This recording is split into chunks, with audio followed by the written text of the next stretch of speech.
Okay, ಆತ್ಮೀಯ ವಿದ್ಯಾರ್ಥಿಗಳೇ, ಇವತ್ತಿನ ತರಗತಿಯಲ್ಲಿ ನಾವು ವೃತ್ತದ ಮೇಲಿನ ವಿಸ್ತೀರ್ಣ ಎಂಬತಕ್ಕಂಥ ಅಧ್ಯಾಯದ ಮೇಲೆ ಒಂದು ಸಾಮಾನ್ಯವಾಗಿರ್ತಕ್ಕಂತಹ ಉದಾಹರಣೆಯನ್ನ ನೋಡೋಣ. ABCD 10 ಸೆಂಟಿಮೀಟರ್ ಬಾಹುಳ್ಳ ಒಂದು ವರ್ಗವಾಗಿದೆ. ಏನಂದ್ರ ABCD ಎಂಬತಕ್ಕಂಥದ್ದು ಏನಪ್ಪ ಅಂದ್ರ ಒಂದು ವರ್ಗ ಅಂದ್ರೆ ಚೌಕ ಇದೆ. ಪ್ರತಿ ವರ್ಗದ ಬಾಹು ವ್ಯಾಸವಾಗಿರುವಂತೆ ಅರ್ಧ ವೃತ್ತಗಳನ್ನ ಎಳೆದು, ಅಂದ್ರೆ ಎಷ್ಟು ವೃತ್ತಗಳು ಅರ್ಧ ವೃತ್ತಗಳನ್ನ ಅಂತಂದ್ರ ಒಟ್ಟು ಇಲ್ಲಿ 4 ಅರ್ಧ ವೃತ್ತಗಳನ್ನ ನಾವು ನೋಡಬೇಕು ಅಂದ್ರ ಎಳೆದಿದ್ದೀವಿ, ಗಮನಿಸಬೇಕು. ಹಾಗಾದ್ರೆ ಮುಂದೆ ಕಂಟಿನ್ಯೂ ಮಾಡಿದ ನಾವು ಛಾಯಾಗೊಳಿಸಿದ ಮತ್ತು ಗೊಳಿಸದ ಭಾಗದ ವಿಸ್ತೀರ್ಣ ಅಂತ ಹೇಳಿದ. ಸರಿನಾ?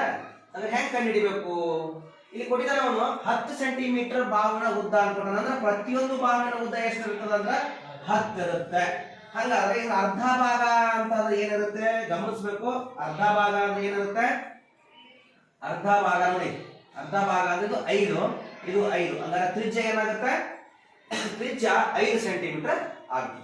ಓಕೆ, ಹಾಗಾದ್ರೆ ಛಾಯೆಗೊಳಿಸಿದ ಭಾಗಗಳನ್ನ ನಾವು ನಂಬರ್ ಕೊಟ್ಕೊಳ್ಳೋಣ. ಅದಕ್ಕೆ ಸೊ ನಂಬರ್ ಏನ್ ಕೊಟ್ಕೊಳ್ಳೋಣ ಅಂತಂದ್ರೆ ಗಮನಿಸ್ರಿ, ಛಾಯೆಗೊಳಿಸಿದ ಭಾಗವನ್ನ ಇದು 1, ಇದು 2, ಇದು 3, ಇದು 4 ಅಂತ ಗುರುತಿಸೋಣ. ಆಲ್ರೆಡಿ ನಾವು ABCD ಅಂತ ಹೇಳಿ ಗುರುತಿಸಿದ್ದೀವಿ. ಸರಿನಾ? ಸರಿ, ಹಾಗಾದ್ರೆ ಛಾಯೆಗೊಳಿಸಿದ ಭಾಗಗಳನ್ನ 1, 2, 3, 4 ಎಂದು ಏನ್ ಮಾಡಪ್ಪ ಅಂದ್ರ ಗುರುತಿಸ್ಕೋಬೇಕು ಫಸ್ಟ್.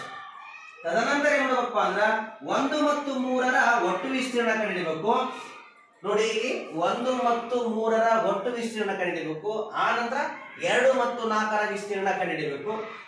ಹಾಗಾದ್ರೆ ಈ 1 ಮತ್ತು 3ರ ವಿಸ್ತೀರ್ಣ ಕಂಡುಹಿಡಿಬೇಕಾಗಿತ್ತು. ಮೊದಲು ನಾವೇನ್ ಮಾಡ್ಬೇಕು?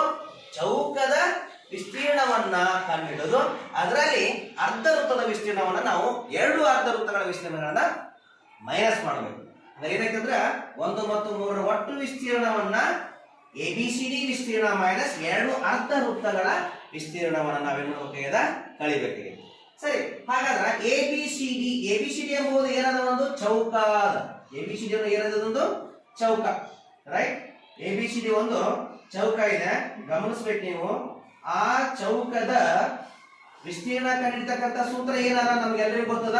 A² ಅಂದ್ರೆ ಬಾಹು ಗುಂಡ್ಲೆ ಬಾಹು ಅಂತ ಹೇಳ್ತೀವಿ ನಾವು. ಬಾಹು ಗುಂಡ್ಲೆ ಬಾಹು. ಹಾಗಾದ್ರೆ ಬಾಹು ಎಷ್ಟದು? 10. 10 ಗುಂಡ್ಲೆ 10 ವಿಸ್ತೀರ್ಣ ಅದು 100 ಆಗುತ್ತೆ.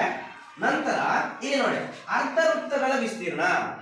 ಅರ್ಧ ವೃತ್ತಗಳ ವಿಸ್ತೀರ್ಣ ಸೂತ್ರ ಏನಪ್ಪಾ ಅಂದ್ರೆ ನೋಡಿ, ವೃತ್ತದ ವಿಸ್ತೀರ್ಣ ಎಲ್ಲರಿಗೂ ಗೊತ್ತದ 5r². ಓಕೆ, ಹಂಗಾದ್ರೆ ಅರ್ಧ ವೃತ್ತದ ವಿಸ್ತೀರ್ಣ ಅಂದ್ರೇನು? 1/2 5r². ವೃತ್ತ ಚತುರ್ಥಕದ ವಿಸ್ತೀರ್ಣ ಅಂತಂದ್ರೆ ಏನು? 1/4 5r². ಈ ಕಾನ್ಸೆಪ್ಟ್ ನಮ್ಗೆ ಗೊತ್ತಿರಬೇಕು. ಸರಿನಾ? ಹಾಗಾದ್ರೆ ಸೊ 100ಕ್ಕೆ 100 ಇಲ್ಲಿ 2 ಇಂಟು ಏನಾಗುತ್ತೆ? 2 ಅರ್ಧ ವೃತ್ತ ಅದಾವಲ್ಲ, 1/2 to 5r² ಸೂತ್ರ ಹಚ್ಕೊಂಡಿದ್ದೀವಿ.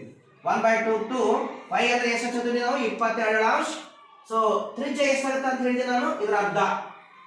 ತ್ರಿಜ್ಯ ಎಷ್ಟಾಗುತ್ತೆ? ಅರ್ಧ. ಟೋಟಲ್ ಎಷ್ಟಿದ್ದು? 10. 10ರಾಗ ಅರ್ಧ ಅಂದ್ರೆ 5 ಆಯ್ತು. ಸೊ ತ್ರಿಜ್ಯ 5 ಹಾಕೊಂಡಿದೀವಿ. ಸೊ ಈಗ ಏನಾಗುತ್ತೆ ಅಂದ್ರೆ ಈ 2 ಕ್ಯಾನ್ಸಲ್ ಆಯ್ತು.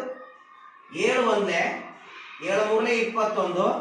ನೆಕ್ಸ್ಟ್ 7 1 4 ನೋಡಿ.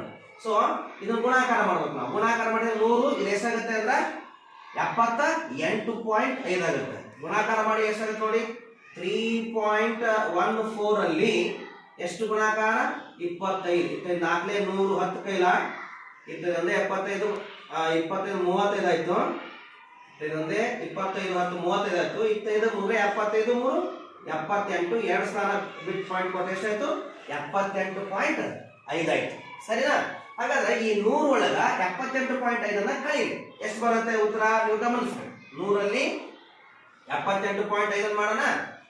ನೋಡಿ, 100 ಇದ್ರೊಳಗ 78.5 ಮೈನಸ್ ಮಾಡಿ.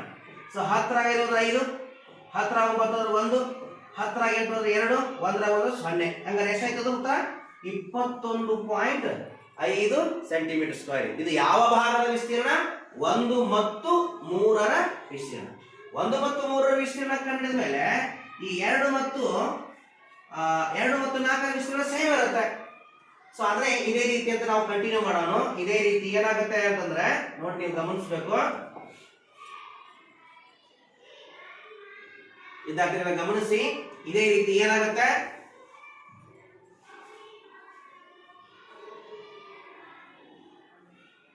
ಎಸ್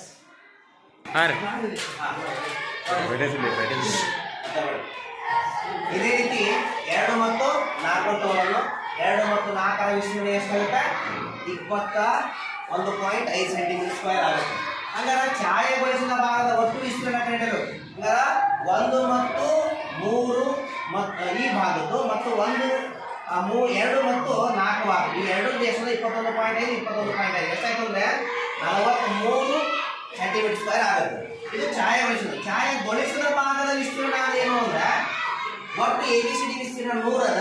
ಅದರಲ್ಲಿ ಛಾಯೆಗೊಳಿಸಿದ ಭಾಗದ ವಿಸ್ತೀರ್ಣವನ್ನು ವ್ಯತ್ಯಾಸ ಮಾಡಬೇಕು, ಮೈನಸ್ ಮಾಡಬೇಕು. ಅವಾಗ ಎಷ್ಟು ಸೂತ್ರ? 57 ಸೆಂಟಿಮೀಟರ್ ಸ್ಕ್ವೇರ್ ಬರುತ್ತೆ. ಈ ರೀತಿ ವೃತ್ತದ ಮೇಲಿನ ವಿಸ್ತೀರ್ಣವನ್ನ ಛಾಯೆಗೊಳಿಸಿದ ಭಾಗದ ವಿಸ್ತೀರ್ಣ ಕಂಡುಹಿಡಿಯಿರಿ ಎಂಬತಕ್ಕಂಥದ ಆಧಾರದ ಮೇಲೆ ಈ ಒಂದು ಪ್ರಶ್ನೆ ಆಯ್ತಲ್ಲ.